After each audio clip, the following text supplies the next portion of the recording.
Hello friends, आज का जो मेरा वीडियो है ये totally based on CRT TV. CRT TV का वीडियो मेरा डालने का मेन कारण ये था कि काफ़ी लोगों ने मुझे कमेंट में लिखा था कि आप सीआरटी पे कुछ वीडियो बनाइए। सो मैं अब सीआरटी पे वीडियो बना रहा हूँ। ये कंप्लीट डिटेल्ड वीडियो रहेगा। ये एकमात्र वीडियो रहेगा मेरा सीआरटी पे जिसमें मैं सभी चीज़ एक्सप्लेन कर दूंगा आपको। सबसे पहले मैं आपको शुरू कर रहा हूँ एसी से लेके आउटपुट डीसी बनने तक का पूरा रास्ता समझा रहा हूँ पहले आपको, कि पहले एसी इनपुट से डीसी बनने के बाद किस तरह से एसी सेकेंडरी में से निकलते हैं और उसको रेक्टिफाई करके फिर से डीसी बनाया जाता है और वेरियस सेक्शंस में जाते हैं।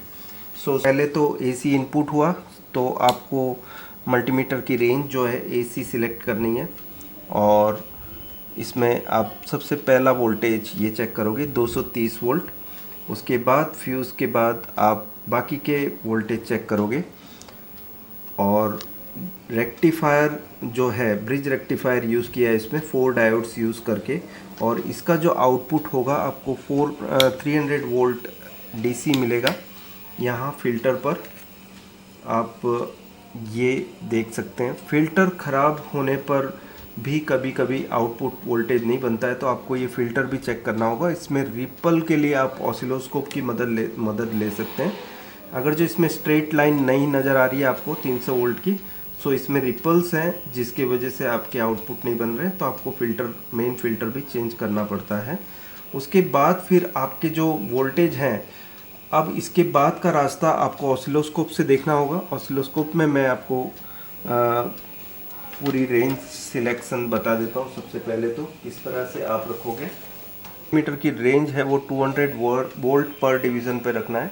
मतलब 200 वोल्ट आपका एक डिवीज़न का जो मार्क होगा वो 200 वोल्ट पे रहेगा। 200 वोल्ट आपको रखना है और जो फ्रीक्वेंसी रहेगी वो है 5 माइक्रोसेकंड पर सेकंड। दैट मीन्स ये जो रेंज है वो 5 माइक्रोसेकंड पे रहेगा।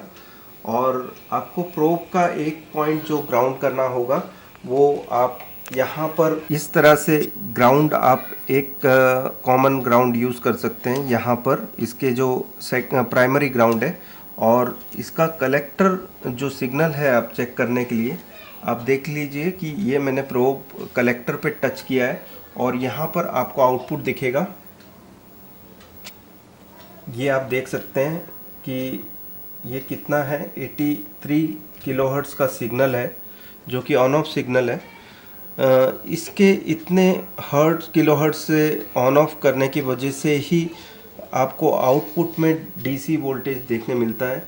अगर जो यहाँ पर आपको कलेक्टर पे ये सिग्नल ना देखने मिले, ये मैंने ट्रिगर दे रखा है इसको, नॉर्मल ट्रिगर, तो आप फोर्स दबा के इसके एक एक वेवफॉर्म्स की रीडिंग ले सकते हैं। ये अभी 83 किलोहर्ट्ज़ पे ये बन चालू हो रहा है। आपको अगर जो कलेक्टर पे कोई भी वेवफॉर्म्स नहीं मिलते हैं तो आप बेस ड्राइव चेक कर सकते हैं। बेस ड्राइव के लिए आपको सबसे पहले इसकी जो रेंज है वो सिलेक्ट करनी होगी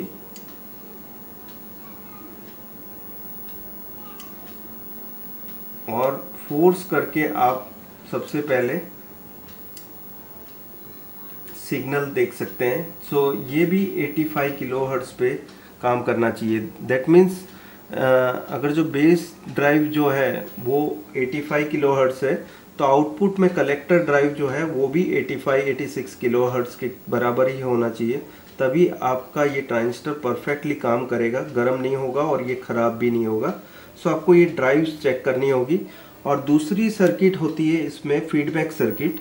आप यहाँ देख सकते हैं, यहाँ एक ऑप्टो कपलर यूज़ किया हुआ है जो कि इसके जो एक साइड में डायोड रहता है और एक साइड में कलेक्टर और एमीटर रहता है। फोटो डायोड एक साइड, फोटो ट्रांजिस्टर है और एक साइड में फोटो डायोड है, और इसके वेरिएशन जिस तरह के होंगे इस तरह का आउटपुट देगा यहाँ पर सेकेंडरी में।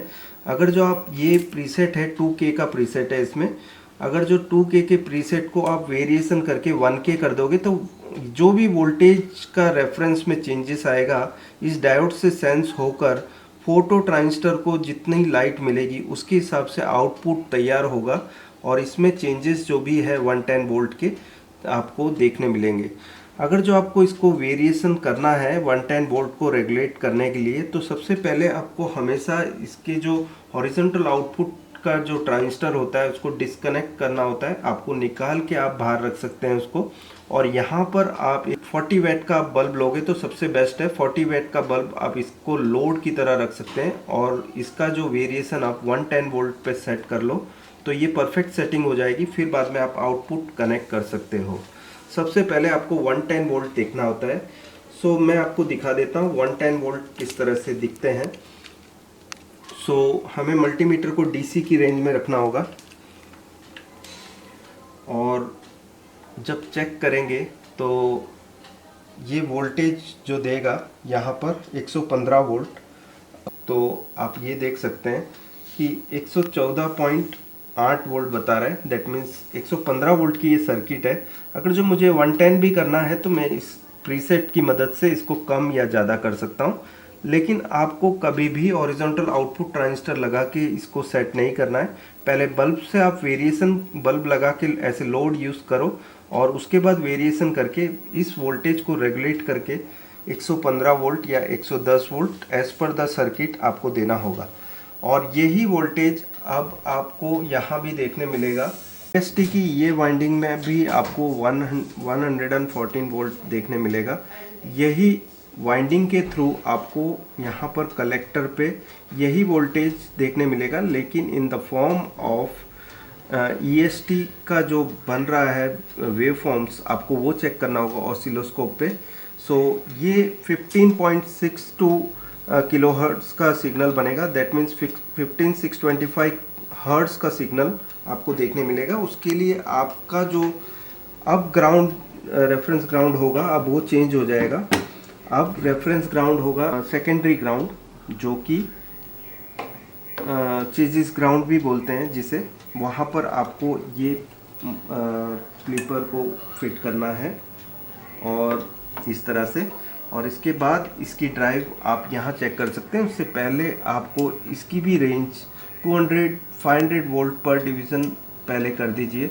अगर जो ये वेरिएशन ज़्यादा नहीं जा रही है तो आपको इसकी जो 10 की रेंज को 100 करना है। तो यहाँ पर 2 किलोवोल्ट हो गया, आप इसको 1 किलोवोल्ट कर सकते हैं।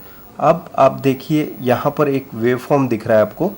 आप इसको और थोड़ा सा 2 किलोवोल्ट मैं कहूँगा कि आपको इसकी रेंज 1000 करना होगा, ताकि ये मैं मैक्सिमम रेंज जो है सेट कर सकता हूँ।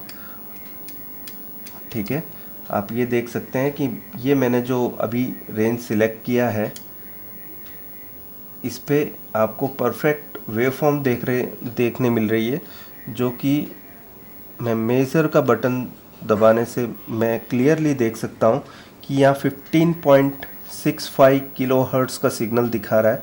दैट मीन्स अराउंड, एक्चुअली हम जब किताबी बात करें तो 15625 किलोहर्ट्ज़ का सिग्नल होता है।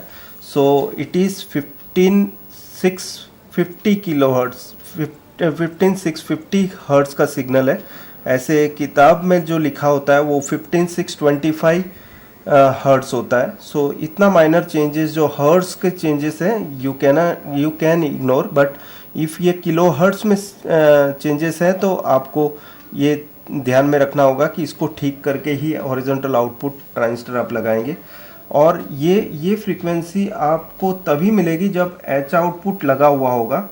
एच आउटपुट के बिना आप सिर्फ यहाँ पर चेक कर सकते हैं ये सिग्नल को। इसके लिए आपको वोल्टेज की रेंज फिर से घटानी होगी